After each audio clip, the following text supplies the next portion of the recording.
Vice of India ਤੇ ਇੱਕ ਵਾਰੀ ਫਿਰ ਤੁਹਾਡਾ ਸਵਾਗਤ ਹੈ ਜੀ। ਐਮਪੀ ਸਿੰਘ ਪ੍ਰੋਗਰਾਮ ਲੈ ਕੇ ਹਾਜ਼ਰ ਹਾਂ। ਚਲ ਪੇਰੈਂਟਸ ਐਂਡ ਚਿਲਡਰਨ ਰਿਲੇਸ਼ਨਸ਼ਿਪ, ਇਸ ਬਹੁਤ ਹੀ ਮਹੱਤਵਪੂਰਨ ਸਬਜੈਕਟ ਦੇ ਉੱਤੇ ਸਾਡੇ ਨਾਲ ਗੱਲ ਕਰਨ ਵਾਸਤੇ ਹਾਜ਼ਰ ਨੇ ਸਟੂਡੀਓ ਵਿੱਚ ਸਰਦਾਰ ਮਨਜੀਤ ਸਿੰਘ ਪ੍ਰੈਸਰ। ਪ੍ਰੈਸਰ ਸਾਹਿਬ ਸਤਿ ਸ਼੍ਰੀ ਅਕਾਲ। ਸਤਿ ਸ਼੍ਰੀ ਅਕਾਲ ਜੀ, ਕੀ ਹਾਲ ਚਾਲ ਹੈ ਭਾਈ ਸਾਹਿਬ? ਬਹੁਤ ਵਧੀਆ ਜੀ।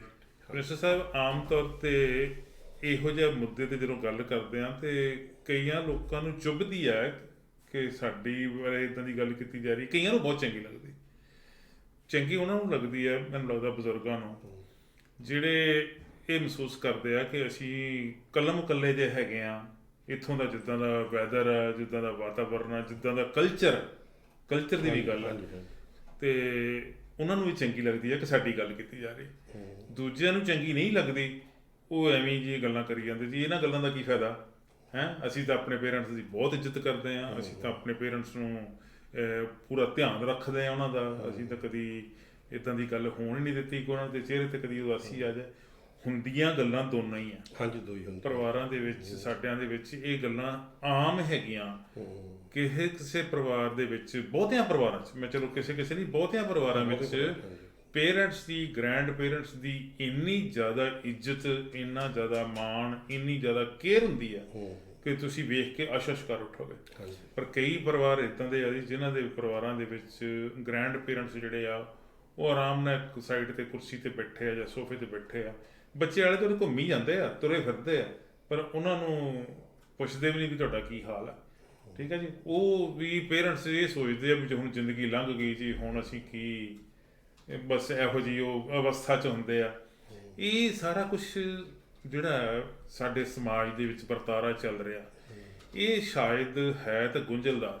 ਹਾਂਜੀ, ਪਰ ਇਹਨੂੰ ਗੁੰਝਲ ਨੂੰ ਸੁਲਝਾਉਣਾ ਵੀ ਤਾਂ ਪਊਗਾ। ਹਾਂਜੀ, ਸੁਲਝਾਉਣਾ। ਕੀ ਕਰਨਾ ਚਾਹੀਦਾ ਪੇਰੈਂਟਸ ਬਾਰੇ?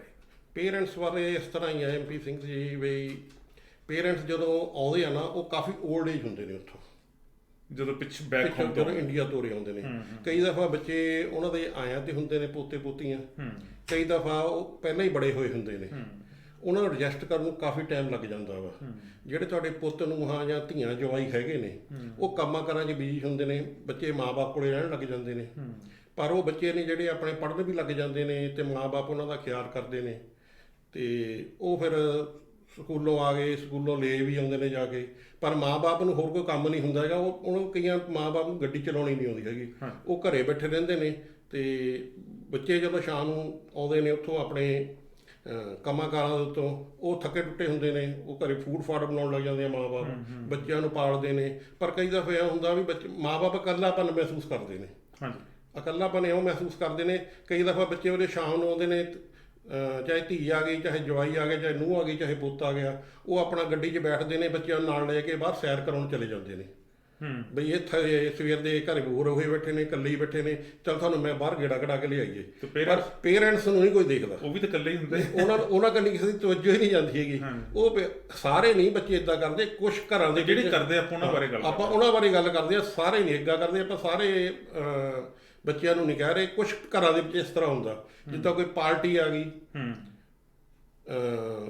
ਵਿਆਹ ਦੀ ਪਾਰਟੀ ਆ ਗਈ ਜਾਂ ਕੋਈ ਹੋਰ ਪਾਰਟੀ ਆ ਗਈ, ਬੱਚੇ ਉੱਠ ਕੇ ਨੂੰਹਾਂ ਪੁੱਤ ਧੀ ਜਵਾਈ ਨੇ ਜਿਹੜੇ, ਉਹ ਸਾਰਿਆਂ ਨੂੰ ਕਹਿੰਦਾ ਮੈਂ, ਉਹ ਪਾਰਟੀਆਂ 'ਤੇ ਚੱਲ ਜਾਂਦੇ ਆ। ਕਈ ਦਫਾ ਨਿਆਣਿਆਂ ਨੂੰ ਘਰ ਛੱਡ ਜਾਂਦੇ ਨੇ, ਕਈ ਦਫਾ ਉਹ ਨਾਲ ਲੈ ਜਾਂਦੇ ਨੇ। ਮਾਂ-ਬਾਪ ਫਿਰ ਇਕੱਲੇ ਬੈਠੇ ਬੋਰ ਜਿਹੇ ਹੋਈ ਜਾਂਦੇ ਨੇ, ਬੈਠੇ ਵੀ ਅਸੀਂ ਕੀ ਕਰੀਏ। ਇਹਦੇ ਪਿੱਛੇ ਕਾਰਨ ਕੀ ਹੈਗਾ? ਇੱਦਾਂ ਕਿਉਂ ਹੁੰਦੀ? ਇਹ ਡਿਸਰਿਸਪੈਕਟ ਵੀ ਹੈਗੀ ਹੈ ਜੀ ਐਕਚੁਅਲੀ। ਅੱਛਾ, ਮਾਂ-ਬਾਪ ਦੀ ਡਿਸਰਿਸਪੈਕਟ ਵੀ ਹੈਗੀ ਆ। ਡਿਸਰਿਸਪੈਕਟ ਤਾਂ ਹੀ ਹੋਗੀ ਨਾ ਵੀ ਉਹ ਨਾਲ ਨਹੀਂ ਲੈ ਕੇ ਜਾਂਦੇ। ਪਰ ਇਦਾਂ ਹੁੰਦੀ ਕਿਉਂ? ਚਾਹੇ ਉਹ ਪਾਰਟੀ ਵਾਲੇ ਇਹ ਸਮਝ ਨਹੀਂ ਆਉਂਦੀ ਕੀ ਗੱਲ ਹੱਦ ਤੱਕ ਲੱਗਿਆ ਗਾ ਵੀ ਉਹਨਾਂ ਨੂੰ ਚਾਹੀਦਾ ਉਹਨਾਂ ਨਾਲ ਲੈ ਜਾਣ, ਉਹਨਾਂ ਦਾ ਵੀ ਫਨ ਕਰਨ ਨੂੰ ਜੀ ਕਰਦਾ। ਜਨਰੇਸ਼ਨ ਗੈਪ ਦੀ ਗੱਲ, ਜਨਰੇਸ਼ਨ ਗੈਪ ਤਾਂ ਰਹਿਣਾ ਹੀ ਆ ਜੀ। ਇਹ ਰਹਿਣਾ ਹੀ ਆ, ਆਲਵੇਜ਼। ਇਹ ਤਾਂ ਦੇਖੋ ਜਿਹੜੇ ਸਾਡੇ ਗਾਹਾਂ ਬੱਚੇ ਨੇ, ਉਹਨਾਂ ਦੇ ਜਿਹੜੇ ਬੱਚੇ ਨੇ, ਉਹਨਾਂ 'ਚ ਵੀ ਇਹ ਗੈਪ ਆ, ਸਾਡੇ 'ਚ ਵੀ ਗੈਪ ਆ, ਸਾਡਾ ਆਪਣੇ ਮਾਂ-ਬਾਪ ਨੂੰ ਵੀ ਜਨਰੇਸ਼ਨ ਗੈਪ ਤਾਂ ਮੁੱਕ ਹੀ ਨਹੀਂ ਸਕਦਾ ਕਦੇ, ਕਿਉਂ ਤਕਨੀਕਾਂ ਅੱਗੇ ਵਧੀ ਜਾਂਦੀਆਂ ਨੇ। ਤਕਨੀਕ ਅੱਗੇ ਵਧੀ ਜਾਂਦੀ ਆ। ਜਿੱਦਾਂ ਹੁਣ ਮੈਂ ਬੈਠਾ ਵਾਂ, ਮੇਰੀਆਂ ਕੁਛ ਗੱਲਾਂ ਮੇਰੇ ਬੱਚਿਆਂ ਨੂੰ ਨਹੀਂ ਚੰਗੀਆਂ ਲੱਗਦੀਆਂ। ਮੰਨ ਲਓ ਜਿਹੜੇ ਮੇਰੇ ਪੋਤੇ ਜਾਂ ਪੋਤੀਆਂ ਨੇ, ਉਹਨਾਂ ਨੂੰ ਆਪਣੇ ਮਾਂ-ਪਿਓ ਦੀਆਂ ਕੁਛ ਗੱਲਾਂ ਨਹੀਂ ਚੰਗੀਆਂ ਲੱਗਦੀਆਂ। ਇਹ ਜਨਰੇਸ਼ਨ ਗੈਪ ਤਾਂ ਰਹਿਣਾ ਹੀ ਰਹਿਣਾ, ਇਹ ਨਹੀਂ ਮੁੱਕ ਸਕਦਾ। ਪਰ ਮਾਂ-ਬਾਪ ਦਾ ਜਿੱਦਾਂ ਇੱਥੇ ਦੇ ਜਿਹੜੇ ਪੇਰੈਂਟਸ ਬੁੱਢੇ ਹੁੰਦੇ ਨੇ, ਉਹਨਾਂ ਨੂੰ ਸਾਰਾ ਕੁਛ ਕਰਨਾ ਆਉਂਦਾ। ਲੇਕਿਨ ਜਿਹੜੇ ਇੰਡੀਆ ਤੋਂ ਮਾਂ-ਬਾਪ ਆਉਂਦੇ ਨੇ ਨਾ, ਉਹਨਾਂ ਕੋਲੇ ਇੰਨਾ ਸਕਿੱਲ ਨਹੀਂ ਹੁੰਦਾ ਵੀ ਕੋਈ ਉਹ ਅੰਗਰੇਜ਼ੀ ਨਹੀਂ ਉਹਨਾਂ ਨੂੰ ਬੋਲਣੀ ਹੁੰਦੀ, ਕੁਛ ਨਹੀਂ ਉਹਨਾਂ ਨੂੰ ਕਰਨਾ ਆਉਂਦਾ, ਉਹ ਘਰੇ ਬੈਠੇ ਬੋਰ ਵੀ ਹੋ ਜਾਂਦੇ ਨੇ। ਕਈ ਦਫਾ ਮਨ ਇਕੱਲੇ ਮਨ ਦਾ, ਕਈ ਦਫਾ ਉਹ ਮਤਲਬ ਫਿਰ ਸੋਚਦਾ ਵੀ ਇੰਡੀਆ ਚਲ ਜਾਈਏ ਵਾਪਸ। ਇਹ ਕਈ ਪਰੇਸ਼ਾਨੀਆਂ ਨੇ ਉਰੇ ਹੈਗੀਆਂ ਨੇ। ਪਰ ਬੱਚਿਆਂ ਨੂੰ ਵੀ ਚਾਹੀਦਾ ਵੀ ਜਦੋਂ ਕਿਸੇ ਪਾਰਟੀ ਤੇ ਜਾਣਾ ਜਾਂ ਕਿਸੇ ਫੰਕਸ਼ਨ ਤੇ ਜਾਣਾ, ਮਾਂ-ਬਾਪ ਨੂੰ ਨਾਲ ਲੈ ਕੇ ਜਾਣ। ਪਰ ਉਹ ਸੋਚਦੇ ਆ ਕਿ ਸਾਡੀ ਤਾਂ ਆਜ਼ਾਦੀ ਦੇ ਉੱਤੇ ਇੱਕ ਕਿਸਮ ਦੀ ਰੁਕਾਵਟ ਖੜੀ ਕਰਨ ਵਾਲੀ ਗੱਲ ਹੈ। ਜੇ ਉਹਨਾਂ ਦੀ ਆਜ਼ਾਦੀ ਹੈ ਤੇ ਮਾਂ-ਬਾਪ ਦੀ ਆਜ਼ਾਦੀ ਕਰਨੀ ਵੀ ਕਦੇ ਨਿਗਾਹ ਮਾਰ ਲਓ ਭਾਈ, ਉਹਨਾਂ ਕੰਨੀ ਵੀ ਨਿਗਾਹ ਮਾਰ ਲਓ ਵੀ ਉਹ ਵੀ ਘਰੇ ਬੈਠੇ ਨੇ। ਉਹਨਾਂ ਦੀ ਆਜ਼ਾਦੀ ਨਹੀਂ ਚਾਹੀਦੀ ਕੋਈ, ਜਿਹਨਾਂ ਤੁਹਾਨੂੰ ਪਾਸਪੋਰਟ ਤੇ ਐਡਾ ਵੱਡਾ ਕੀਤਾ, ਆਪਣਾ ਖੂਨ ਪਸੀਨੇ ਦੀ ਕਮਾਈ ਨਾਲ ਤੁਹਾਨੂੰ ਕੈਨੇਡਾ ਭੇਜਿਆ, ਉਹਨਾਂ ਦੀ ਵੀ ਤਾਂ ਕਮਾਈ ਹੈਗੀ ਆ ਨਾ, ਪੂਰੀ ਜ਼ਿੰਦਗੀ ਦੀ ਕਮਾਈ ਜ਼ਿੰਦਗੀ ਦੀ ਕਮਾਈ ਤੁਹਾਡੇ ਦੇ ਉੱਤੇ ਲਾਤੀ, ਤੇ ਤੁਸੀਂ ਆ ਕੇ ਉਹਨਾਂ ਨੂੰ ਮਤਲਬ ਖਿਆਲ ਹੀ ਨਹੀਂ ਕਰਦੇ, ਕੋਈ ਮਤਲਬ ਪੁੱਛਦੇ ਹੀ ਨਹੀਂ ਹੈਗੇ ਕੀ ਚਾਹੀਦਾ ਕੀ ਨਹੀਂ ਚਾਹੀਦਾ। ਫੂਡ ਲਿਆ ਕੇ ਸੁੱਟ ਦਿੰਦੇ ਆ, ਰਾਸ਼ਨ ਲਿਆ ਕੇ ਸੁੱਟ ਦਿੰਦੇ ਆ, ਪੇ ਬਣਾਈ ਜਾਣ, ਬਣਾਈ ਜਾਓ ਤਾਂ ਖਾਈ ਆਪਣੇ ਬਣਾਈ ਜਾਓ, ਆਪਣੀ ਖਾਈ ਜਾਓ। ਜਿਹੜੀ ਹੁੰਦੀ ਆ ਮਦਰ ਹੁੰਦੀ ਆ ਉਹ ਰਸੋਈ 'ਚ ਵੜ ਜਾਂਦੀ ਆ, ਤੇ ਜਿਹੜਾ ਬਾਪ ਹੁੰਦਾ ਵਾ ਕਦੇ ਨਿਆਣੇ ਛੱਡੇ ਆਇਆ, ਕਦੇ ਲੈ ਆਇਆ, ਕਦੇ ਨਿਆਣੇ ਛੱਡੇ ਲਿਆ, ਪਰ ਪੁੱਛਣਾ ਕਿਸੇ ਨੂੰ ਨਹੀਂ। ਪਰ ਇਹ ਤਾਂ ਚਲੋ ਇੱਕ ਜ਼ਿੰਮੇਵਾਰੀ ਆ, ਉਹ ਤਾਂ ਜ਼ਿੰਮੇਵਾਰੀ ਦੇਖੋ ਜੇ ਇੰਡੀਆ ਹੁੰਦੀ, ਇੰਡੀਆ ਵੀ ਇਹ ਨਿਭਾਉਣੀ ਸੀਗੀ। ਜਿਹੜੀ ਇਹ ਜ਼ਿੰਮੇਵਾਰੀਆਂ ਨੇ ਇੰਡੀਆ ਵੀ ਮਾਂ-ਬਾਪ ਨੂੰ ਇਹੀ ਦਾਦਾ ਦਾਦੀ ਨੂੰ ਕਰਨੀਆਂ ਪੈਂਦੀਆਂ ਨੇ, ਇੱਥੇ ਵੀ ਹੋਈ ਕਰਦੇ ਨੇ। ਪਰ ਉੱਥੇ ਉਹਨਾਂ ਦਾ ਮਕਾਨ ਆਪਣਾ ਹੁੰਦਾ, ਹਾਂਜੀ, ਉਹਨਾਂ ਦੇ ਸੋਰਸ ਆਪਣੇ ਹੁੰਦੇ ਨੇ, ਉੱਥੇ ਉਹਨਾਂ ਦੀ ਘਰ 'ਚ ਮਾੜੀ ਮੋਟੀ ਮਕਾਨ ਹੋਣ ਕਰਕੇ ਇੱਜ਼ਤ ਹੁੰਦੀ ਹੈ।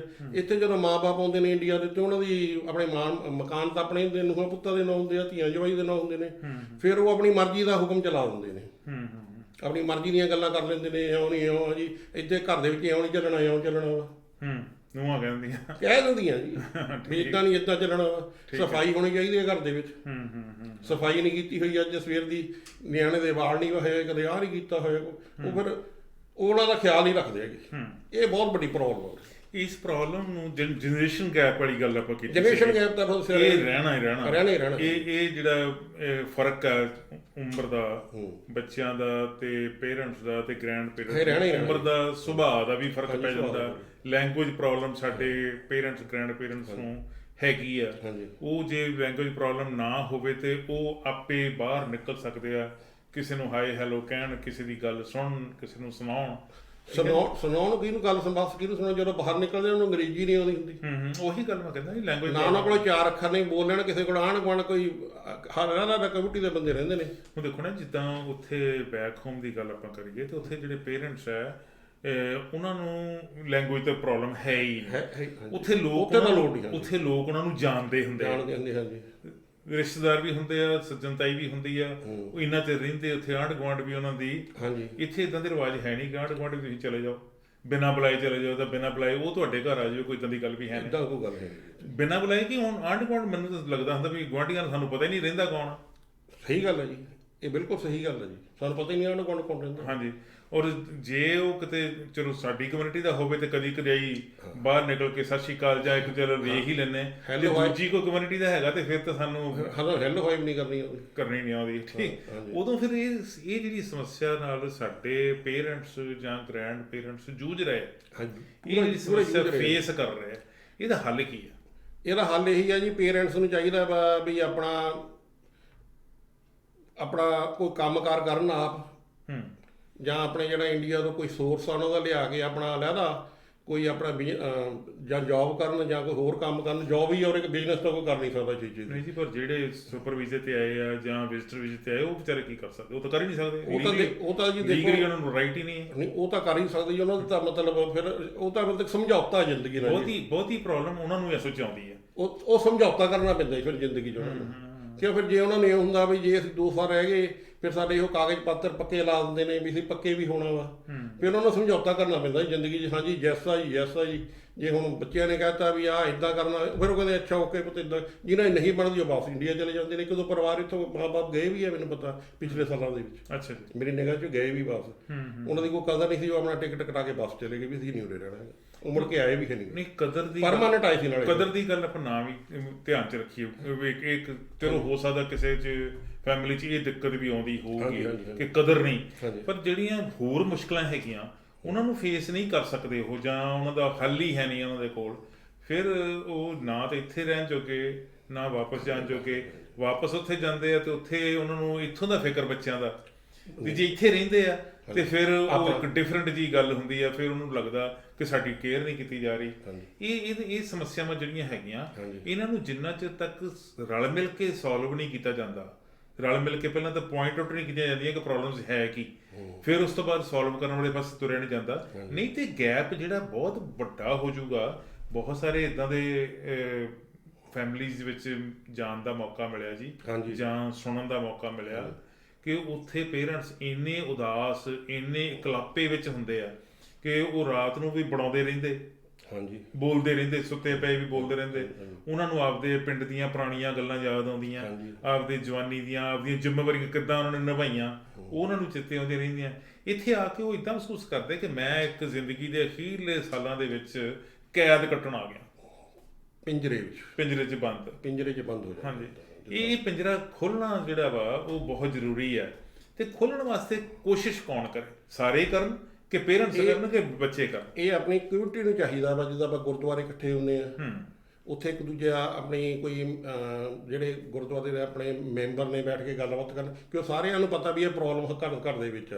ਪਰ ਜੇ ਆਪਾਂ ਹੁਣ ਦੇਖੋ ਨਾ, ਜੇ ਆਪਾਂ ਘਰ ਦੀ ਗੱਲ, ਜੇ ਹੁਣ ਜੋ ਮੈਂ ਬਜ਼ੁਰਗ ਮਾਂ ਬਾਪ ਨੇ, ਜੇ ਕਿਸੇ ਤੀਜੇ ਬੰਦੇ ਕੋਲ ਗੱਲ ਕਰਨਗੇ ਵੀ ਮੇਰੇ ਨਾਲ ਇੱਦਾਂ ਹੁੰਦਾ ਵਾ, ਉਹ ਫਿਰ ਕਲੇਸ਼ ਹੋਰ ਵੱਧ ਜਾਂਦਾ। ਫਿਰ ਕਲੇਸ਼ ਹੋਰ ਵੱਧ ਜਾਂਦਾ ਵੀ ਸਾਡੀਆਂ ਘਰ ਦੀਆਂ ਗੱਲਾਂ, ਸਾਡੀ ਮਾਂ ਬਾਹਰ ਜਾ ਕੇ ਉਹਦੇ ਕੋਲੇ ਆ ਗੱਲ ਕਰਦੀ, ਸਾਡੇ ਪੇਰੈਂਟ ਦੇ, ਸਾਡਾ ਦਾ ਮਤਲਬ ਬੇਇੱਜ਼ਤੀ ਬਹੁਤ, ਨਵੀਂ ਸਮੱਸਿਆ ਖੜੀ ਹੋ ਗਈ, ਇੱਕ ਹੋਰ ਨਵੀਂ ਸਮੱਸਿਆ। ਫਿਰ ਉਹ ਘਰ ਦੇ ਵਿੱਚ ਉਹ ਕਰ ਵੀ ਨਹੀਂ ਸਕਦੇ ਗੱਲ। ਹਾਂ, ਹੁਣ ਦੇਖੋ ਜਿਹੜੀ ਤੁਸੀਂ ਗੱਲ ਕੀਤੀ ਗੁਰਦੁਆਰੇ ਵਾਲੀ, ਗੱਲ ਬੜੀ ਵਧੀਆ। ਇਹਨੂੰ ਜੇ ਆਪਾਂ ਇੱਕ ਹੋਰ ਢੰਗ ਨਾਲ ਲਈਏ ਵੀ ਗੁਰਦੁਆਰੇ ਦੀਆਂ ਕਮੇਟੀਆਂ ਜਿਹੜੀਆਂ, ਉਹ ਸਿਵਾਏ ਇਹ ਗੱਲ ਤੇ ਕਿ ਲੰਗਰ ਦਾ ਪ੍ਰਬੰਧ ਕਿੱਦਾਂ ਕਰਨਾ, ਅਖੰਡ ਪਾਠ ਕਿਵੇਂ ਰੱਖਣਾ, ਗੁਰਪੁਰਬ ਕਿਵੇਂ ਮਨਾਉਣਾ, ਇਹ ਤਾਂ ਚਲੋ ਇੱਕ ਰੂਟੀਨ ਕੰਮ ਆ ਉਹਨਾਂ ਦਾ। ਜੇ ਉਹ ਸੋਸ਼ਲਾਈਜ਼ ਵੀ ਕਰ ਲੈਣ ਆਪਣੇ ਸੈਟਅਪ ਨੂੰ, ਕਿ ਜਿਹੜੇ ਬਜ਼ੁਰਗ ਆਉਂਦੇ ਆ ਉਹਨਾਂ ਸਾਰੇ ਬਜ਼ੁਰਗਾਂ ਵਾਸਤੇ ਇੱਕ ਕਿਸਮ ਦਾ ਇੱਕ ਕਲਾਸ ਲਾਉਣ, ਠੀਕ ਹੈ ਜੀ, ਭਾਵੇਂ ਉਹ ਅੱਧੇ ਘੰਟੇ ਦੀ ਗੱਲ ਕਿਉਂ ਨਾ ਹੋਵੇ, ਉੱਥੇ ਉਹ ਕਲਾਸ ਜੀ ਲਾ ਕੇ ਉਹਦੇ 'ਚ ਉਹਨਾਂ ਨੂੰ ਕਹਿਣ ਕਿ ਇਹ ਕਲਚਰ ਇੱਦਾਂ ਦਾ, ਇੱਥੇ ਸਾਡੀਆਂ ਆਹ ਜ਼ਿੰਮੇਵਾਰੀਆਂ, ਇੱਥੇ ਅਸੀਂ ਇੱਦਾਂ ਨਿਭਾਉਣਾ, ਜਾਂ ਆਪਣੇ ਆਪ ਨੂੰ ਖੁਸ਼ ਕਿਵੇਂ ਰੱਖਣਾ, ਆਪਣੇ ਆਪ ਨੂੰ ਪਰਿਵਾਰ ਦੇ ਵਿੱਚ ਕਿਵੇਂ ਜੋੜ ਕੇ ਰੱਖਣਾ। ਇਹ ਗੱਲਾਂ ਨਹੀਂ ਹੋ ਸਕਦੀਆਂ। ਇਹ ਕਲਾਸ ਤਾਂ ਪਹਿਲਾਂ ਜੀ ਉਹਨਾਂ ਦੇ ਬੱਚਿਆਂ ਦੀ ਲੱਗਣੀ ਚਾਹੀਦੀ ਹੈ। ਬਜ਼ੁਰਗਾਂ ਦੀ ਕਲਾਸ ਤਾਂ ਲੱਗੀ ਹੋਈ ਹੁੰਦੀ, ਰੋਜ਼ ਲੱਗਦੀ ਹੋਈ ਹੈ। ਬਜ਼ੁਰਗ ਤਾਂ ਰੋਜ਼ ਕਲਾਸ 'ਚ ਹੀ ਬੈਠੇ ਹੁੰਦੇ ਨੇ। ਨਹੀਂ, ਬਜ਼ੁਰਗ ਸਿਰਫ ਪਾਠ ਸੁਣਨ ਨੂੰ ਥੋੜ੍ਹੀ ਜਾਂਦੇ ਆ। ਨਹੀਂ, ਜਿੱਦਾਂ ਤੁਸੀਂ ਮੇਰੀ ਗੱਲ ਨਹੀਂ ਸੁਣਦੇ, ਜਿੱਦਾਂ ਆਪਾਂ ਕਲਾਸ ਕੀ ਲਾਉਣੀ ਆ, ਤੁਹਾਡੀ ਜ਼ਿੰਦਗੀ ਇੱਥੇ ਇੱਦਾਂ ਦੀ ਆ, ਉਹ ਤਾਂ ਉਹਨਾਂ ਨੂੰ ਮੈਂ ਸਾਲ 2 ਸਾਲ ਨੂੰ ਪਤਾ ਲੱਗ ਜਾਂਦਾ ਮੇਰੀ ਜ਼ਿੰਦਗੀ ਇੱਥੇ। ਹੱਲ ਕਲਾਸ ਦਾ ਮਤਲਬ ਉਹਦੇ ਵਿੱਚ ਉਹਨਾਂ ਨੂੰ ਐਜੂਕੇਟ ਕੀਤਾ। ਆਪਾਂ ਕੀ ਦੱਸੋ ਉਹਨਾਂ ਨੂੰ, ਕੀ ਆਪਾਂ ਹੱਲ ਕਰੀਏ? ਆਪਾਂ ਕਹੇ ਵੀ ਤੁਸੀਂ ਇੱਦਾਂ, ਮਤਲਬ ਜੇ ਤੁਹਾਨੂੰ ਆਹ ਪ੍ਰੋਬਲਮ ਹੁੰਦੀ ਹੈ ਤੁਸੀਂ ਇਸ ਤਰ੍ਹਾਂ ਕਰੋ, ਆਹ ਪ੍ਰੋਬਲਮ ਹੁੰਦੀ ਇਸ ਤਰ੍ਹਾਂ ਕਰੋ। ਉਹ ਪ੍ਰੋਬਲਮ ਤਾਂ ਹੱਲ ਹੋਣੀਆਂ ਹੀ ਨਹੀਂ ਉਹਨਾਂ ਦੀਆਂ ਕਦੇ ਵੀ। ਨਹੀਂ, ਕਈ ਵਾਰੀ ਇੱਦਾਂ ਹੁੰਦਾ ਨਾ, ਜੇ ਆਪਾਂ ਕਿਸੇ ਨੂੰ ਗਾਈਡ ਕਰਤਾ ਜਾਵੇ, ਇਹੀ ਦੱਸਿਆ ਜਾਵੇ ਕਿ ਜਿਸ ਕੰਟਰੀ 'ਚ ਅਸੀਂ ਹੁਣ ਆਏ ਹੈਗੇ ਆ, ਰਹਿੰਦੇ ਪਏ ਆ, ਇਸ ਕੰਟਰੀ ਦਾ ਜਿਹੜਾ ਕਲਚਰ ਆ ਉਹ ਹੈ, ਠੀਕ ਹੈ ਜੀ, ਇਹਦੇ ਵਿੱਚ ਸਾਨੂੰ ਜ਼ਿੰਮੇਵਾਰੀਆਂ ਸਗੋਂ ਹੋਰ ਵੱਧ ਗਈਆਂ। ਤੇ ਸਾਡੀ ਜ਼ਿੰਦਗੀ ਦਾ ਸਵਾਦ ਜਿਹੜਾ ਵਾ ਉਹ ਤਾਂ ਹੀ ਆਊਗਾ ਜੇ ਅਸੀਂ ਉਹਨਾਂ ਜ਼ਿੰਮੇਵਾਰੀਆਂ ਨੂੰ ਖੁਸ਼ੀ ਤਾਂ ਦੱਸਿਓ ਕਰਦੇ ਹੀ ਹੁੰਦੇ ਆ ਕੰਮ, ਉਹਨਾਂ ਨੂੰ ਚਾਅ ਹੁੰਦਾ ਆਪਣਾ। ਖੁਸ਼ੀ ਤਾਂ ਬੱਚਿਆਂ ਨੂੰ ਪਾਲਦੇ ਨੇ, ਰੋਟੀ ਪਾਣੀ ਦਿੰਦੇ ਆ, ਫੂਡ ਦਿੰਦੇ ਨੇ। ਜਦੋਂ ਬੱਚੇ ਘਰੇ ਹੁੰਦੇ ਆ ਸਾਰਾ ਉਹਨਾਂ ਦਾ ਕਰਦੇ ਆ, ਨਵਾਉਂਦੇ ਨੇ, ਧਵਾਉਂਦੇ ਨੇ, ਸਾਰੇ ਕੰਮ ਕਰਦੇ ਆ। ਪਰ ਉਹਨਾਂ ਦੀ ਉਹ ਜਿਹੜੀ ਤੁਹਾਨੂੰ ਦੱਸਿਆ ਨਾ ਵੀ ਜਿਹੜੀ ਉਹ ਜਿੱਦਾਂ ਉਹਨਾਂ ਨੂੰ ਬਾਹਰ ਨਹੀਂ ਲਿਜਾਣਾ, ਕਿਸੇ ਜੇ ਗੱਡੀ ਨਹੀਂ ਚਲਾਉਣੀ ਆਉਂਦੀ, ਜਾਂ ਉਹ ਉਹਨਾਂ ਨੂੰ ਟੈਨਸ਼ਨ, ਉਹ ਤਾਂ ਉਹਨਾਂ ਨੂੰ ਆਪਾਂ ਕੀ ਸਮਝਾਵਾਂਗੇ? ਉਹਨਾਂ ਨੂੰ ਤਾਂ ਪਤਾ ਹੀ ਹੈ ਕਲਚਰ ਕੀ ਉਹਦੇ ਦਾ, ਕਿ ਉੱਥੇ ਕਿਸੇ ਨੂੰ ਕਹਿਦਾ ਅਸੀਂ ਕੁਛ ਸਕਦੇ ਨਹੀਂ ਹੈਗੇ। ਕੀ ਕਹਾਂਗੇ ਦੱਸੋ? ਬੱਚਿਆਂ ਨੂੰ ਕੀ ਕਹਾਂਗੇ? ਬੱਚਿਆਂ ਨੂੰ ਨਹੀਂ ਕਹਿਣਾ ਜੀ, ਮੈਂ ਸਿਰਫ ਕਹਿੰਦਾ ਬੱਚੇ ਤਾਂ ਜਿਹੜੀ ਆਪਦੀ ਜ਼ਿੰਮੇਵਾਰੀ ਨਿਭਾ ਹੀ ਰਹੇ ਆ। ਪੇਰੈਂਟਸ ਜਿਹੜੇ ਆਪਣੇ ਆਪ ਨੂੰ ਆਈਸੋਲੇਟਡ ਫੀਲ ਕਰਦੇ ਆ, ਇਕੱਲੇ ਮਹਿਸੂਸ ਕਰਦੇ ਆ, ਬੇਗਾਨਗੀ ਦਾ ਉਹਨਾਂ ਦੇ ਮਨ ਤੇ ਬੋਝ ਪਿਆ ਹੈ। ਜਿੱਦਾਂ ਹੁਣ ਆਪਣੇ ਮੈਂ ਦੱਸਦਾ ਵੀ, ਜਿੱਦਾਂ ਹੁਣ ਬਜ਼ੁਰਗ ਨੇ, ਜਿੱਦਾਂ ਅਸੀਂ ਆ ਜਾਂ ਕੋਈ ਹੋਰ ਬਜ਼ੁਰਗ ਲੈ ਲਓ, ਉੱਠ ਕੇ ਜਾਣ ਵੀ ਕਿੱਥੇ, ਉਹਨਾਂ ਨੂੰ ਕੋਈ ਰਾਈਟ ਦਊਗਾ ਤਾਂ ਹੀ ਜਾਣਗੇ। ਤੇ ਜਿੱਦਾਂ ਗੱਲਾਂ ਕਹਿੰਦਾ ਮੈਂ ਤੇ 5-10 ਬਜ਼ੁਰਗ ਗੁਰਦੁਆਰੇ ਇਕੱਠੇ ਹੋ ਜਾਂਦੇ ਨੇ, ਜਿੱਦਾਂ ਆਪਣੇ ਕਈ ਗੁਰਦੁਆਰੇ ਵਿੱਚ ਸ਼ਾਮ ਨੂੰ ਚਲੇ ਜਾਂਦੇ ਨੇ, ਇਕੱਠੇ ਹੋ ਕੇ ਬਹਿ ਜਾਂਦੇ ਨੇ, ਉਹਨਾਂ ਕੋਲ ਰਾਈਡ ਹੀ ਨਹੀਂ ਹੁੰਦੀ ਕਈ ਦਫਾ, ਉਹ ਕਿੱਦਾਂ ਜਾਣਗੇ? ਹੁਣ ਇੱਥੇ ਵੀ ਜ਼ਿੰਮੇਵਾਰੀ ਬਣ ਗਈ ਬੱਚਿਆਂ ਦੀ ਕਿ ਉਹ ਬਜ਼ੁਰਗਾਂ ਨੂੰ ਗੁਰਦੁਆਰੇ ਤੱਕ ਤਾਂ ਜ਼ਰੂਰ ਲੈ ਕੇ ਜਾਣ। ਠੀਕ ਆ ਤੁਹਾਡੀ ਗੱਲ। ਦੂਜੀ ਗੱਲ ਸੁਣ ਲਓ, ਜੇ ਉਹ ਬਜ਼ੁਰਗਾਂ ਨੂੰ ਉੱਥੇ ਗੁਰਦੁਆਰੇ 'ਚ ਲੈ ਕੇ ਜਾਂਦੇ, ਉਹਨਾਂ ਨੇ ਕੰਮ ਤੇ ਜਾਣਾ, ਮਗਰ ਬੱਚੇ ਕੌਣ ਸਾਂਭੂਗਾ? ਅੱਛਾ ਦੱਸੋ, ਫਿਰ ਉਹਦੇ ਬੱਚੇ ਕੌਣ ਸਾਂਭੂਗਾ? ਤੇ ਜੇ ਉਹਨਾਂ ਨੇ ਦੋਹਾਂ ਨੇ ਕੰਮ ਤੇ ਜਾਣਾ, ਘੱਟੋ ਘੱਟ ਵੀਕਐਂਡ ਤੇ ਜਾਣ। ਵੀਕਐਂਡ ਤੇ ਗੱਲ ਸੁਣੋ, ਉਹਨਾਂ ਨੂੰ ਆਪਣਾ ਗਰੋਸਰੀ ਤੋਂ ਟਾਈਮ ਨਹੀਂ ਲੱਗਦਾ। ਗਰੋਸਰੀ ਲੈ ਕੇ ਆਉਣੀ ਆ, ਘਰ ਦੀਆਂ ਸਫਾਈਆਂ ਕਰਨੀਆਂ ਨੇ, ਇਸ ਕੰਮ ਤੋਂ ਟਾਈਮ ਲਾ ਦੇਗਾ। 2 ਦਿਨ ਤਾਂ ਛੁੱਟੀਆਂ ਨਹੀਂ, ਪਰ ਵੀਕਐਂਡ ਤੇ ਜੇ ਘੰਟਾ 2 ਘੰਟੇ ਸਾਰਾ ਪਰਿਵਾਰ ਵੀ ਗੁਰਦੁਆਰੇ ਚਲੇ ਜਾਵੇ। ਉਹ ਆਹੀ ਤਾਂ ਆਪਾਂ ਗੱਲ ਕਰਦੇ ਆ ਵੀ ਲਿਜਾਂਦੇ ਨਹੀਂ ਤਾਂ ਨਾਲ ਕਈ ਦਫਾ ਕਈ ਬਜ਼ੁਰਗ ਇੱਥੇ ਘਰੇ ਬੈਠੇ ਰਹਿ ਜਾਂਦੇ ਨੇ। ਵੈਸੇ ਜੇ ਲੈ ਜਾਣ ਤਾਂ ਮੈਨੂੰ ਲੱਗਦਾ ਕਾਫੀ ਪ੍ਰੋਬਲਮ ਸੋਲਵ ਹੋ ਸਕਦੀ। ਉਹ 4 ਆਪਣੇ ਯਾਰਾਂ ਦੋਸਤਾਂ ਨਾਲ ਬੈਠ ਕੇ ਤੇ ਗੱਲਾਂ ਕਰ ਲੈਣ। ਜਿਹਦਾ ਸਬੰਧ ਤਾਂ ਦੇਖੋ ਜੀ ਬਣ ਜਾਂਦੇ ਆ ਜਦੋਂ ਆਪਾਂ ਜਿਸ ਉਮਰ 'ਚ ਆਪਾਂ ਬੈਠੀਏ ਇੱਕ ਦੂਜੇ ਨਾਲ, ਉਹ ਗੱਲਾਂ ਬਾਤਾਂ ਤਾਂ ਹੋਈ ਜਾਂਦੀਆਂ ਨੇ। ਫਿਰ ਉਹਨਾਂ ਦਾ ਕੋਈ ਮਨ ਠੀਕ ਹੋ ਜਾਵੇ। ਜਿੱਦਾਂ ਹੁਣ ਆਪਾਂ ਮੰਨ ਲਓ ਵੀ ਗੁਰਦੁਆਰੇ ਗਏ ਆ, ਬਜ਼ੁਰਗਾਂ ਨੂੰ ਲੈ ਕੇ, ਬੱਚੇ ਲੈ ਕੇ ਚਲੇ ਗਏ ਨੇ, ਆਪਾਂ ਜਿੱਦਾਂ ਮੰਨ ਲਓ ਵੀ ਇੱਥੇ ਕਿਸੇ ਬਜ਼ੁਰਗ ਨਾਲ ਬੈਠ ਕੇ ਤਾਂ ਵਾਰਤਾਲਾਪ ਕਰ ਰਹੇ ਆ, ਬੈਠੇ ਆ, ਆਪਾਂ ਕੋਈ ਗੱਲਬਾਤ ਕਰ ਰਹੇ ਆ, ਆਹ ਕਮਲੀਆਂ ਜਿਹੀਆਂ ਮਾਰ ਰਹੇ ਆ ਬੈਠੇ, ਚਲੋ ਜੋ ਵੀ ਸਿਆਣੀਆਂ ਗੱਲਾਂ ਕਰਦੇ ਆ ਉਸ ਵਿੱਚ, ਬੱਚਿਆਂ ਦੀ ਗੱਲ ਜਾਂ ਇੰਡੀਆ ਦੀ ਗੱਲ ਕਿਤੇ ਹੋਰ ਵੀ ਕਰ ਲਈਏ। ਫਿਰ ਜਨ ਸੁਨੇਹਾ ਆ ਜਾਂਦਾ ਵੀ ਉੱਠੋ, ਪੋਤਾ ਆ ਗਿਆ, ਪੋਤੀ ਆ ਗਈ, ਦਾਦਾ ਜੀ ਬਾਹਰ ਮੰਮੀ ਡੈਡੀ ਵੇਟ ਕਰ ਰਹੇ, ਜਦੋਂ ਉੱਠੋ। ਅੱਛਾ ਦੇਖੋ, ਮੈਂ ਤੁਹਾਨੂੰ 2 ਗੱਲਾਂ, ਫਿਰ ਉਹਨਾਂ ਜਾਣਾ ਪੈਂਦਾ। ਹਾਂਜੀ, ਮੈਂ 2 ਗੱਲਾਂ ਸ਼ੇਅਰ ਕਰਨੀ ਚਾਹੁੰਦਾ। ਇੱਕ ਤਾਂ ਇੱਕ ਵਾਰੀ ਇਦਾਂ ਦੀ ਗੱਲ ਹੈ ਜੀ, ਆਮ ਤੌਰ ਤੇ ਗੁਰਦੁਆਰਿਆਂ ਦੇ ਵਿੱਚ ਜਦੋਂ ਸੰਗਤ ਜਾਂਦੀ ਆ ਤੇ ਜਿਹੜਾ ਵੀ ਪ੍ਰਚਾਰਕ ਹੁੰਦਾ ਉਹ 1 ਵਾਰੀ ਜਾਂ 2 ਵਾਰੀ ਜ਼ਰੂਰ ਕਹਿੰਦਾ ਕਿ ਮਨ ਇਕਾਗਰ ਕਰਕੇ ਮੇਰੀ ਗੱਲ ਸੁਣੋ। ਖਾਸ ਕਰਕੇ ਫਿਰ ਵੀ ਕਹਿੰਦਾ ਜੀ ਬੀਬੀਓ ਬੱਚਿਆਂ ਨੂੰ ਚੁੱਪ ਕਰਾਓ, ਜਾਂ ਕਈ ਵਾਰੀ ਕਹਿੰਦੇ ਬੀਬੀਓ ਤੁਸੀਂ ਆਪ ਹੀ ਗੱਲਾਂ ਕਰੀ ਜਾਂਦੀਆਂ, ਚੁੱਪ ਕਰੋ। ਮੈਂ ਇਦਾਂ ਦੀ ਗੱਲ ਘਰ ਬੈਠਾ ਜੀ, ਘਰ, ਅੱਛਾ ਜੀ, ਮੇਰੀ ਕਜ਼ਨ ਇੱਕ ਕਹਿੰਦੀ, ਮੈਂ ਉਹਨੂੰ ਕਿਹਾ, ਮੈਂ ਕਿਹਾ ਤੁਸੀਂ ਜਾ ਕੇ ਉੱਥੇ ਗੱਲਾਂ ਹੀ ਕਰੀ ਜਾਂਦੀਆਂ। ਉਹ ਬਾਬਾ ਜੀ ਤੁਹਾਨੂੰ ਟੋਕਦੇ ਪਏ ਸੀਗੇ। ਉਹ ਕਹਿੰਦੀ ਗੱਲਾਂ ਕਿੱਥੇ ਕਰੀਏ ਜਾ ਕੇ ਅਸੀਂ? ਫਿਰ ਠੀਕ, ਸਾਨੂੰ ਦੱਸੋ ਕਿਹੜੀ ਥਾਂ ਹੋਰ ਜਿੱਥੇ ਅਸੀਂ ਗੱਲਾਂ ਕਰਨੀਆਂ। ਅਸੀਂ ਵੀਕ ਡੇ ਤਾਂ ਕੰਮ ਤੇ ਦੋਹਰੇ ਕੰਮ ਕਰਨੇ, ਸਵੇਰੇ ਸ਼ਾਮ 2 ਸ਼ਿਫਟਾਂ ਲਾਉਣੀਆਂ। ਜਿਹੜਾ ਸੰਡੇ ਸਾਨੂੰ ਮਿਲਿਆ ਉਸ ਦਿਨ ਅਸੀਂ ਗੁਰਦੁਆਰੇ ਜਾਂਦੇ ਆ। ਸਾਡੇ ਵਾਸਤੇ ਇਹ ਧਾਰਮਿਕ ਈਵੈਂਟ ਵੀ ਆ, ਪਰ ਸੋਸ਼ਲ ਈਵੈਂਟ ਵੀ। ਇਹ ਸੋਸ਼ਲ ਜ਼ਿਆਦਾ, ਧਾਰਮਿਕ ਘੱਟ। ਹਾਂਜੀ, ਵੀ ਸੋਸ਼ਲ ਈਵੈਂਟ ਵੀ ਹੈਗਾ, ਉੱਥੇ ਰਲ ਮਿਲ ਕੇ ਅਸੀਂ ਬੈਠਦੇ ਆ, ਗੱਲਾਂ ਕਰਦੇ ਆ। ਕਈ ਦਫਾ ਜਦੋਂ ਸਵੇਰੇ ਉੱਠਦੇ ਆ ਨਾ, ਘਰ ਉੱਠਦੇ ਆ ਤੇ ਕਹਿ ਦਿੰਦੇ ਆ ਤੇ ਵੀ ਚਲੋ ਅੱਜ ਗੁਰਦੁਆਰੇ ਚੱਲਦੇ ਆ, ਵੀ ਘਰੇ ਵੀ ਫੂਡ ਬਣਾ ਖਾਣਾ, ਵੀ ਤੇ ਡਾਲਰ ਬਫੇ ਕਰਿਆ ਜੀ। ਹੁਣ ਜਿਹੜੇ ਇੰਡੀਆ ਜਾਂਦੇ ਜੀ ਲੋਕ, ਆਪਣੀ ਫੈਮਿਲੀ ਜਾਂਦੀਆਂ, ਤੁਸੀਂ ਦੇਖੋਗੇ ਉਹਨਾਂ ਦੇ ਵਿੱਚ ਜਿਹੜੇ ਫੀਮੇਲ ਮੈਂਬਰ ਆ, ਉਹ ਟੈਚੀ ਭਰ ਕੇ ਕੱਪੜਿਆਂ ਦੇ ਉੱਥੋਂ ਲਿਆਉਂਦੇ, ਸੂਟ ਸਵਾ ਕੇ। ਠੀਕ ਹੈ ਜੀ, ਜੈਂਟਸ ਤਾਂ ਹੈਗਾ ਜੀ, ਠੀਕ ਹੈ, 1-2 ਕੋਟ ਪਰ ਕੁੜੀਆਂ ਬੁੜੀਆਂ ਜਿਹੜੀਆਂ ਹੈਗੀਆਂ ਉਹ ਚੰਗੇ ਵੰਨ ਸਵੰਨੇ ਭਾਂਤ-ਭੰਤੇ ਨਵੇਂ ਫੈਸ਼ਨ ਦੇ ਹਿਸਾਬ ਨਾਲ ਕੱਪੜੇ ਸਲਵਾ ਕੇ ਲੈ ਕੇ ਆਉਂਦੀਆਂ। ਜੇ ਉਹਨਾਂ ਨੂੰ ਪੁੱਛੋ ਵੀ ਤੁਸੀਂ ਪਾਉਣੇ ਤਾਂ ਹੁੰਦੇ ਨਹੀਂ, ਉਹ ਕਹਿੰਦੇ ਜੀ ਗੁਰਦੁਆਰੇ ਪਾਉਣੇ ਹੁੰਦੇ, ਇੱਕ ਦਿਨ ਪਾਉਣੇ ਹੁੰਦੇ ਨੇ। ਹਾਂਜੀ, ਇੱਕ ਦਿਨ ਹੀ ਪਾਉਣੇ ਨੇ, ਉਹ ਵੀ ਕਈ ਦਫਾ ਇੱਕ ਵਾਰ ਵੀ ਨਹੀਂ ਪਾਇਆ ਹੁੰਦਾ, ਉਹ ਟੈਚੀ ਜੀ ਪਈ ਰਹਿ ਜਾਂਦੇ। ਹਾਂ, ਕਈ ਵਾਰੀ ਰਹਿ ਜਾਂਦੇ, ਟੈਚੀ ਜੀ ਪਏ ਰਹਿ ਜਾਂਦੇ ਨੇ ਕਿ ਗੁਰਦੁਆਰੇ ਜਿਹੜੇ ਇਸ ਸੰਡੇ ਪਾ ਲਏ, ਅਗਲੇ ਸੰਡੇ ਨਹੀਂ। ਮਤਲਬ ਬੁੜੀਆਂ ਕਹਿਣਾ ਜਿਹਨੇ ਕੋਲੇ ਤੇਰੇ ਪਿਛਲੇ ਸਾਲ ਵੀ ਇਹੀ ਪਾਇਆ ਹੋਇਆ ਸੀਗਾ, ਪਿਛਲੇ ਹਫ਼ਤੇ ਵੀ ਤੇਰੇ ਇਹੀ ਪਾਇਆ ਹੋਇਆ। ਹਾਂਜੀ, ਮਤਲਬ ਇੱਕ ਬਹੁਤ ਵਧੀਆ ਜਗ੍ਹਾ ਵਾ ਜਿੱਥੇ ਤੁਸੀਂ ਸਾਰੀਆਂ ਇਹ ਗੱਲਾਂ ਕਰ ਸਕਦੇ ਹੋ। ਦੇਖੋ, ਆਮ ਔਰਤਾਂ ਦਾ ਸੁਭਾਅ ਜੀ, ਦੂਜੇ ਦੇ ਕੱਪੜੇ ਦੀ ਸਿਫਤ ਕਰਨੀ ਜਾਂ ਆਪਦਾ ਕੱਪੜਾ ਵੀ ਦਿਖਾਉਣਾ, ਤੇ ਮਨ 'ਚ ਖਾਸ਼ ਹੈ ਕਿ ਉਹ ਵੀ ਮੇਰੇ ਕੱਪੜੇ ਦੀ ਸਿਫਤ ਕਰੇ। ਠੀਕ ਹੈ ਜੀ, ਇਹ ਕਿੱਥੇ ਹੋ ਸਕਦਾ? ਹੁਣ ਇਹ ਗੁਰਦੁਆਰੇ ਗਰੋਸਰੀ ਜਾਣ ਦੀ ਜਗ੍ਹਾ ਤੇ ਹੋ ਨਹੀਂ ਸਕਦਾ, ਇਹ ਗੁਰਦੁਆਰੇ ਕੰਮ ਤੇ ਵੀ ਨਹੀਂ ਹੋ ਸਕਦਾ। ਜਿੱਦਾਂ ਆਪਣਾ ਲੰਗਰ ਹਾਲ ਆ, ਉੱਥੇ ਬੈਠ ਕੇ ਇਹ ਗੱਲਾਂ ਹੋ ਸਕਦੀਆਂ ਨੇ, ਵੀ ਉਹਨਾਂ ਨੇ ਵੀ ਇਹਦਾ ਗੱਲਾਂ ਕਰਨੀਆਂ ਹੁੰਦੀਆਂ, ਉਹ ਵੀ ਕੰਮ ਕਰਦੀਆਂ। ਹਾਂਜੀ, ਪਰ ਦੇਖੋ ਉਧਰੋਂ ਗੁਰਦੁਆਰਾ ਕਮੇਟੀ ਜਿਹੜੀ ਆ ਉਹ ਕਹਿੰਦੀ ਜੀ ਬਾਬੇ ਦਾ ਕੀਰਤਨ ਸੁਣੋ, ਪਾਠ ਸੁਣੋ, ਉੱਥੇ ਤੁਹਾਨੂੰ ਮਤਲਬ ਜਨਮ ਸਭ ਦਾ ਉਹ ਤਾਂ ਫਿਰ ਜ਼ਬਰਦਸਤੀ ਸੁਣਾਉਂਦੇ ਨੇ ਨਾ, ਸੁਣ ਕੇ ਤਾਂ ਕੋਈ ਰਾਜੀ ਨਹੀਂ ਹੁੰਦਾ।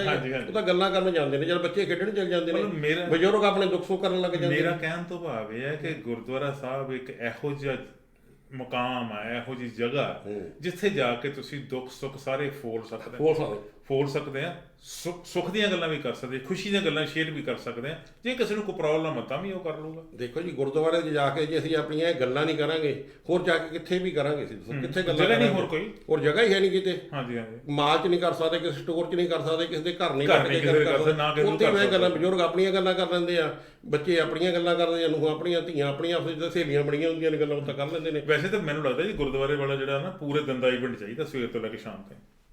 ਉਹ ਨਹੀਂ ਜੀ, ਫਿਰ ਲੰਗਰ ਤੋਂ ਬਾਅਦ ਕਹਿੰਦੇ ਜਾਓ ਘਰੋਂ ਘਰ ਹੀ ਨਹੀਂ, ਉਹ ਤਾਂ ਫਿਰ ਇਦਾਂ ਹੀ ਸਾਰਿਆਂ ਨੂੰ ਬੀਜੀ ਨੇ ਨਾ, ਬਈਆਂ ਦਾ ਦੂਜੇ ਦਿਨ ਸਵੇਰੇ ਕੰਮਾਂ ਤੇ ਜਾਣਾ, ਤਿਆਰੀ ਵੀ ਕਰਨੀ ਉਹਨਾਂ ਨੇ। ਜੇ ਸਾਰੇ ਜਣ ਉੱਥੇ ਹੀ ਬੈਠੇ ਰਹਿਣਗੇ, ਸ਼ਾਮ ਨੂੰ ਤਿਆਰੀ ਕਿਵੇਂ ਕਰਨੀ ਉਹਨਾਂ ਨੇ? ਮੰਨ ਲਓ ਬਜ਼ੁਰਗਾਂ ਨੂੰ ਛੱਡਤਾ ਜਾਵੇ ਉੱਥੇ। ਹਾਂਜੀ, ਬਜ਼ੁਰਗਾਂ ਨੂੰ ਛੱਡ ਦਿੱਤਾ ਜਾਵੇ, ਮੁੜ ਕੇ ਜਾ ਕੇ ਲੈ ਆਓ, ਫੇਰ ਉਹੀ ਗੱਲ ਹੋ ਗਈ ਨਾ, ਤੁਹਾਨੂੰ ਫੇਰ ਉਹੀ ਦੱਸੀ ਜਾਂਦੇ। ਜੇ ਬਜ਼ੁਰਗਾਂ ਨੂੰ ਉੱਥੇ ਛੱਡਤਾ, ਫਿਰ ਉਹਨਾਂ ਨੇ ਨਾ ਤਾਂ ਬਜ਼ੁਰਗਾਂ ਨੂੰ ਤੇ ਨਿਆਣੇ ਨੂੰ ਘਰ ਛੱਡ ਕੇ ਬਾਜ਼ਾਰ ਜਾਣਾ ਹੁੰਦਾ ਫਿਰ ਦੁਬਾਰਾ। ਨਹੀਂ, ਪਰ ਦੇਖੋ ਜੇ ਬਜ਼ੁਰਗ ਖੁਸ਼ ਹੋਣਗੇ ਨਾ ਜੀ, ਤੇ ਉਹ ਮੈਨੂੰ ਲੱਗਦਾ ਕਿ ਘਰ ਦਾ ਮਾਹੌਲ ਵੀ ਚੀਅਰਫੁਲ ਹੋ ਜਾਊਗਾ, ਜ਼ਿਆਦਾ ਖੁਸ਼ ਹੋਣਾ ਨਹੀਂ ਹੋ ਜਾਊਗਾ ਮਾਹੌਲ। ਬਹੁਤ ਘੱਟ ਘਰ ਨੇ ਜਿੱਥੇ ਬਜ਼ੁਰਗ ਖੁਸ਼ ਹੋਣਗੇ। ਹਾਂਜੀ, ਬਹੁਤ ਘੱਟ ਘਰ ਨੇ ਜਿੱਥੇ ਬਜ਼ੁਰਗ ਖੁਸ਼ ਹੋਣਗੇ। ਕਿਉਂ ਨਹੀਂ ਖੁਸ਼ ਹੁੰਦੇ ਉਹ? ਮੈਂ ਦੱਸਿਆ ਵੀ ਹੋ ਹੀ ਨਹੀਂ ਸਕਦਾ, ਕਦੇ ਖੁਸ਼ ਨਹੀਂ ਹੋ ਸਕਦੇ ਕਦੇ। ਜਿਹਦੇ ਮੇਰਾ ਤਜਰਬਾ 20 ਸਾਲ ਦਾ ਉਰੇ ਬੈਠ ਕੇ, 20 ਸਾਲ ਹੋ ਗਏ ਮੈਨੂੰ ਦੇਖਦੇ ਨੂੰ, ਉਹ ਖੁਸ਼ ਹੋ ਹੀ ਨਹੀਂ ਸਕਦੇ ਹੈਗੇ। ਕਈਆਂ ਬਜ਼ੁਰਗਾਂ ਦਾ ਤੇ ਇਹ ਵੀ ਆ ਜਿਹਨਾਂ ਦੀ ਪੈਨਸ਼ਨ ਆਉਂਦੀ, ਉਹਨਾਂ ਨੂੰ ਇਹ ਨਹੀਂ ਪਤਾ ਸਾਡੇ ਬੈਂਕ 'ਚ ਪੈਸੇ ਕਿੰਨੇ ਆਉਂਦੇ ਨੇ, ਉਹਨਾਂ ਨੂੰ ਪਤਾ ਹੀ ਨਹੀਂਗਾ। ਨਹੀਂ ਚਲੋ ਇਹ ਮੇਰੇ ਇਹ ਸਥਿਤੀ ਜਿਹੜੀ ਨਾ ਜੀ ਪਤਾ ਹੀ ਨਹੀਂ ਹੈਗਾ ਕਿ ਕਿੰਨੇ ਪੈਸੇ ਆ ਜਾਂ ਬੈਂਕ 'ਚ ਕਾਪੀ ਕਿੱਥੇ ਆ ਜਾਂ ਕਾਪੀ 'ਚ ਕੀ ਲਿਖਿਆ, ਇਹ ਬਹੁਤਿਆਂ ਲੋਕਾਂ ਦੀ ਨਹੀਂ ਹੈਗੀ ਗੱਲ ਇਦਾਂ ਦੀ, ਬਹੁਤ ਘੱਟ ਵਾ ਮੈਨੂੰ ਲੱਗਦਾ। ਅੱਜ ਕੱਲ੍ਹ ਦੇਖੋ ਜਿਹੜੇ ਤੁਸੀਂ ਆਏ ਆ ਅਸੀਂ ਆਏ ਤੇ ਪੜ੍ਹੇ ਲਿਖੇ ਆਏ ਆ ਸਾਰੇ, ਸਾਨੂੰ ਸਾਰਾ ਕੁਝ ਪਤਾ। ਨਹੀਂ ਸਾਡੇ ਵਰਗੇ ਸਾਰੇ ਨਹੀਂ ਹੈਗੇ ਜੀ, ਨਹੀਂ ਪਰ ਦੂਜੇ ਵੀ ਪੜ੍ਹੇ ਲਿਖੇ ਵੀ ਇੱਥੇ ਬਜ਼ੁਰਗ ਨੇ ਜਿਹੜੇ, ਮੈਂ ਉਹਨਾਂ ਨੂੰ ਵੀ ਮਿਲਿਆ ਹੋਇਆ ਜੀ, ਉਹਨਾਂ ਨੂੰ ਵੀ ਨਹੀਂ ਕਈ ਦਫਾ ਪਤਾ ਲੱਗਦਾ ਕੀ ਆ ਰਿਹਾ ਕੀ ਜਾ ਰਿਹਾ। ਤੇ ਮੈਨੂੰ ਗੁਰਦੁਆਰੇ ਦੇ ਸੇਵਾ ਕਰਦੇ ਉਹਨੂੰ ਕਈਆਂ ਨਾਲ ਮੇਰੀ ਇਸ ਗੱਲ ਸਾਂਝੀ ਹੋ ਜਾਂਦੀ ਹੈ। ਕਈਆਂ ਨੂੰ ਨਹੀਂ ਪਤਾ ਲੱਗਦਾ ਵੀ ਇਹ ਸਾਡੇ ਪੈਸੇ ਆ ਰਹੇ ਆ ਕਿ ਜਾ ਰਹੇ ਆ, ਉਹਨਾਂ ਨੂੰ ਕਈਆਂ ਨੂੰ ਨਹੀਂ ਪਤਾ ਲੱਗਦਾ। ਉਹ ਕਹਿੰਦੇ ਸਾਨੂੰ ਨਹੀਂ ਪਤਾ ਹੈਗਾ। ਇੱਕ ਬਜ਼ੁਰਗ ਮੈਨੂੰ ਵੀ ਮਿਲਿਆ ਸੀਗਾ, ਕਹਿੰਦਾ ਮੈਂ ਕਿਹਾ ਵੀ ਤੇਰੀ ਉਹ ਥੋੜ੍ਹੀ ਦੇਰ ਹੋਇਆ ਸੀ ਇਹਨੂੰ, ਮੈਨੂੰ ਨਹੀਂ ਸੀ ਪਤਾ। ਮੈਂ ਕਿਹਾ ਚੱਲ 55+ ਲਵਾ ਲਾ। ਕਹਿੰਦਾ ਜੀ ਮੈਂ ਪਤਾ ਕਰੂੰਗਾ। ਜਦੋਂ ਪਤਾ ਕਰਕੇ ਮੈਨੂੰ ਨੈਕਸਟ ਵੀਕ ਉਹ KP 'ਚ ਬੜੇ ਸੀ ਬਜ਼ੁਰਗ, ਕਹਿੰਦੇ ਹਾਂਜੀ ਬੱਚਾ ਕਹਿੰਦਾ ਲੱਗੀ ਹੋਈ ਆ, ਸਾਨੂੰ ਪਤਾ ਨਹੀਂ ਸੀਗਾ। ਅੱਛਾ ਉਹ ਤਾਂ ਲੱਗੀ ਹੋਈ ਹੈ। ਠੀਕ ਹੈ, ਹਾਂ ਮੈਨੂੰ ਸਮਝ ਆਈ ਇਸ ਗੱਲ ਦੀ।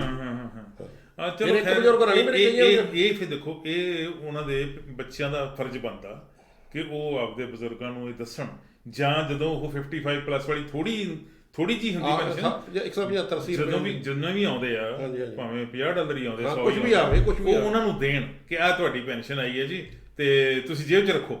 ਹਾਲਾਂਕਿ ਉਹਨਾਂ ਨੇ ਕਿੱਥੇ ਜਾਣਾ ਆਪ ਖਰਚਣ, ਛੱਡੋ ਜੀ ਪਰੇ ਤੁਸੀਂ MP ਸਾਹਿਬ, ਉਹ ਤਾਂ ਜਿਹੜੇ ਕੋਲੇ ਹੁੰਦੇ ਆ ਉਹਨਾਂ ਦੀ ਉਹ ਵੀ ਕਹਿੰਦੇ ਸਾਨੂੰ ਦੇ ਦਿਓ ਤੁਸੀਂ। ਕਰਦੇ ਸਾਰੇ ਘਰਾਂ 'ਚ ਤਾਂ ਨਹੀਂ ਇਦਾਂ ਹੁੰਦੀ ਹੁਣ, ਮੇਰੇ ਨਿਗਾਹ 'ਚ ਤਾਂ ਸਾਰੇ ਘਰਾਂ 'ਚ ਹੀ ਮੈਜੋਰਿਟੀ 'ਚ ਇਹ ਗੱਲ ਹੈਗੀ, ਇਹ ਸਾਰਿਆਂ 'ਚ ਹੀ ਇਹ ਗੱਲ। ਅੱਛਾ ਜੀ, ਇਹ ਕਨਫਰਮ ਆ। ਫਿਰ ਜਿਹੜਾ ਇਦਾਂ ਦਾ ਮਾਹੌਲ ਬਣੀ ਜਾਂਦਾ ਪਿਆ, ਇਹ ਸਾਡੇ ਵਾਸਤੇ ਤਾਂ ਫਿਰ ਘਾਤਕ ਹੈ ਨਾ ਜੀ, ਨੁਕਸਾਨਦਾਇਕ ਆ। ਦੇਖੋ ਜੀ ਅਸੀਂ ਮੈਂ ਦੱਸਦਾ ਕੀ ਗੱਲ ਆ ਵੀ ਜਦੋਂ ਅਸੀਂ ਇੰਡੀਆ ਤੋਂ ਆਏ ਨਾ, ਅਸੀਂ ਆਪਣੀ ਗਾਂਹ ਦੀ ਜਿਹੜੀ ਜਨਰੇਸ਼ਨ ਆ ਸਾਡੀ ਬਹੁਤ ਬਦਲ ਜਾਣੀ ਆ ਹੌਲੀ ਹੌਲੀ। ਸਾਡੇ ਜਿੱਦਾਂ ਜੇ ਸਾਡੇ ਪੋਤੇ ਪੋਤੀਆਂ ਬੈਠੇ ਨੇ, ਅਸੀਂ ਉਹਨਾਂ ਨੂੰ ਪੰਜਾਬੀ 'ਚ ਦੱਸਦੇ ਆ, ਕਰਦੇ ਆ, ਉਹ ਕਰਦੇ ਆ, ਬਹੁਤ ਹੀ ਬਦਲ ਜਾਣੀ ਹੈ।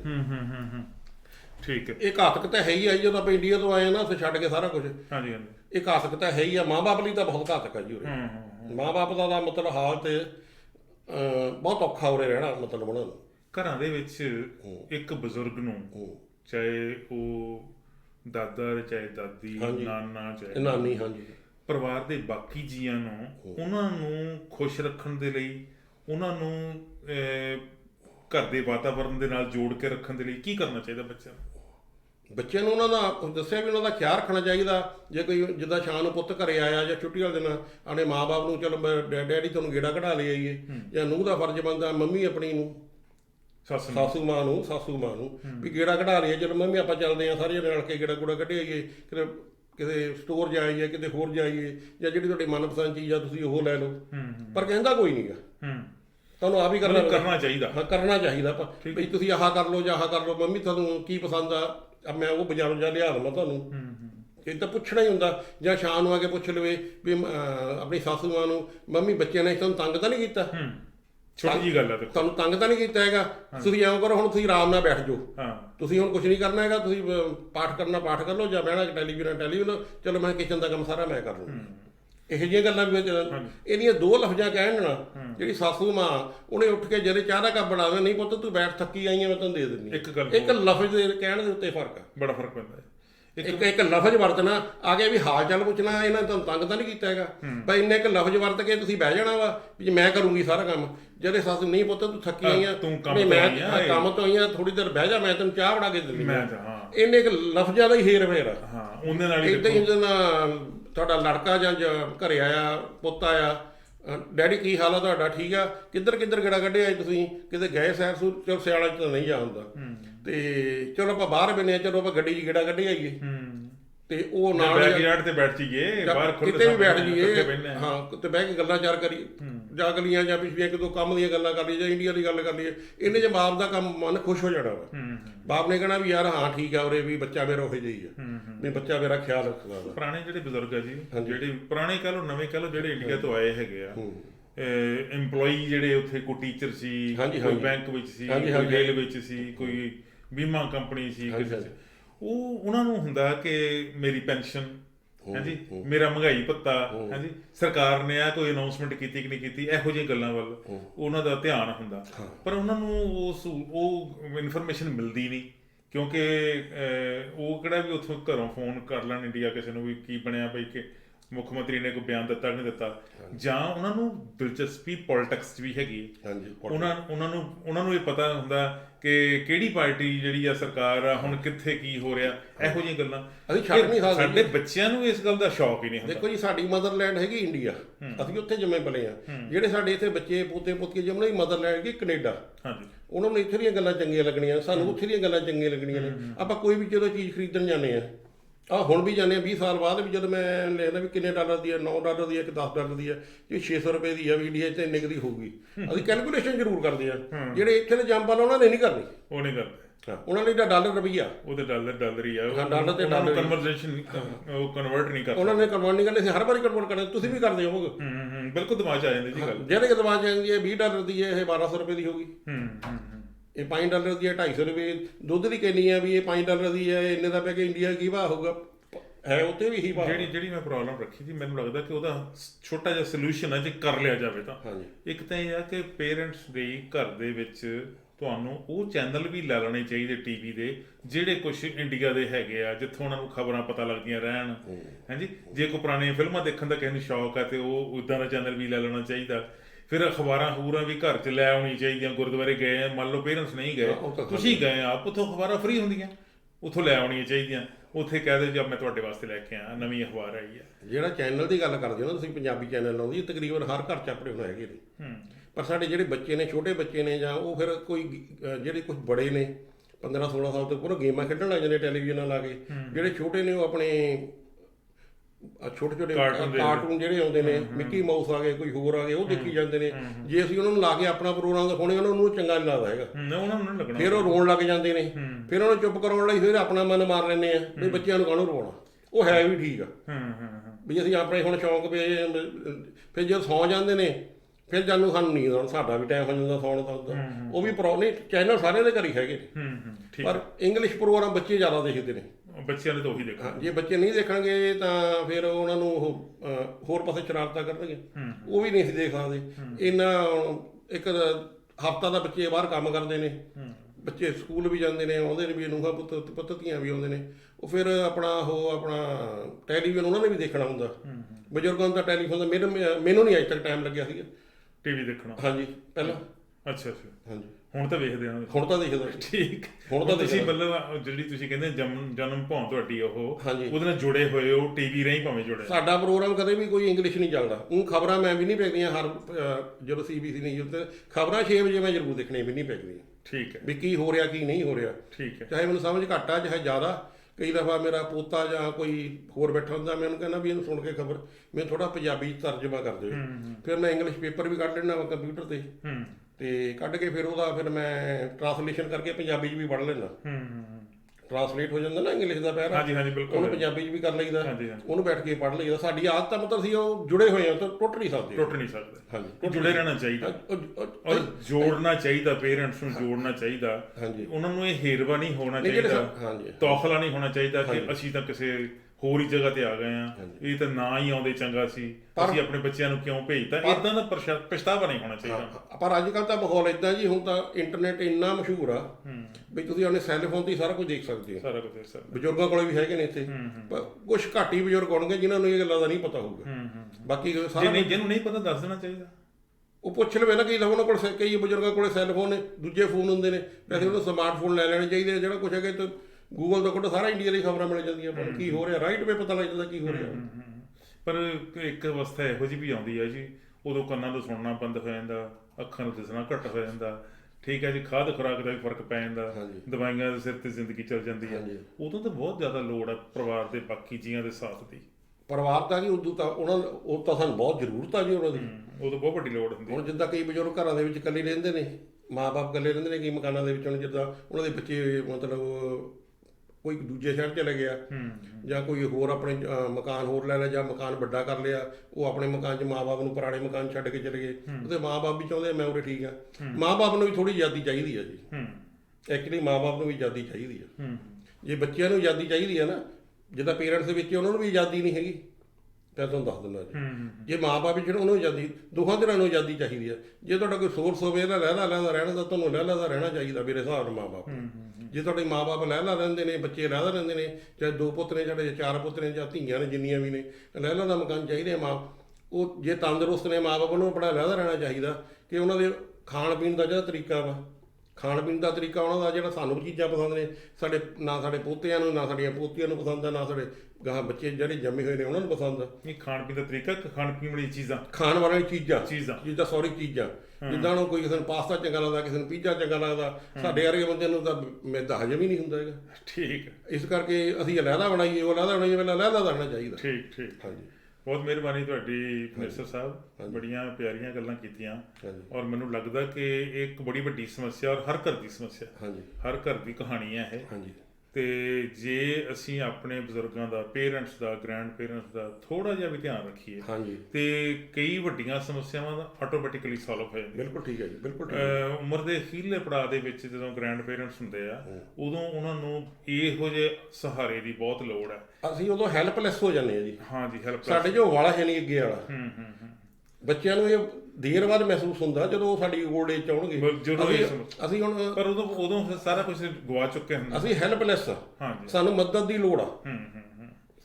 ਅਸੀਂ ਕਹੀਏ ਭਾਵੇਂ ਨਾ ਕਹੀਏ, ਸਾਨੂੰ ਲੋੜ ਆ। ਹੁਣ ਸਾਨੂੰ ਲੋੜ ਹੈ, ਸਾਨੂੰ ਹੈਲਪ ਦੀ ਲੋੜ ਆ ਵੀ ਸਾਡੇ ਕੋਲ ਉਹ ਵਰਡ ਨਹੀਂ ਹੈਗਾ, ਸਾਨੂੰ ਜ਼ਰੂਰਤ ਆ। ਤੁਹਾਡੀ ਕੰਪਨੀ ਦੀ, ਬੱਚਿਆਂ ਦੀ ਕੰਪਨੀ ਦੀ ਵੀ ਜ਼ਰੂਰਤ ਆ, ਤੇ ਤੁਹਾਡੇ ਸਾਨੂੰ ਹੈਲਪ ਦੀ ਵੀ ਲੋੜ ਆ। ਬਹੁਤ ਮਿਹਰਬਾਨੀ, ਦੇਣੀ ਵੀ ਚਾਹੀਦੀ ਹੈ ਜੀ ਉਹਨਾਂ ਨੂੰ। ਬਹੁਤ ਤੁਹਾਡੀ ਮਿਹਰਬਾਨੀ। ਥੈਂਕ ਯੂ ਜੀ, ਬਹੁਤ ਬਹੁਤ ਸ਼ੁਕਰੀਆ ਜੀ। ਨੈਕਸਟ ਟਾਈਮ ਆਪਾਂ ਕਿਸੇ ਹੋਰ ਵਿਸ਼ੇ ਤੇ ਗੱਲ ਕਰਾਂਗੇ। ਜ਼ਰੂਰ ਕਰਾਂਗੇ ਜੀ। ਬਹੁਤ ਮਿਹਰਬਾਨੀ। ਓਕੇ, ਸਤਿ ਸ਼੍ਰੀ ਅਕਾਲ ਜੀ।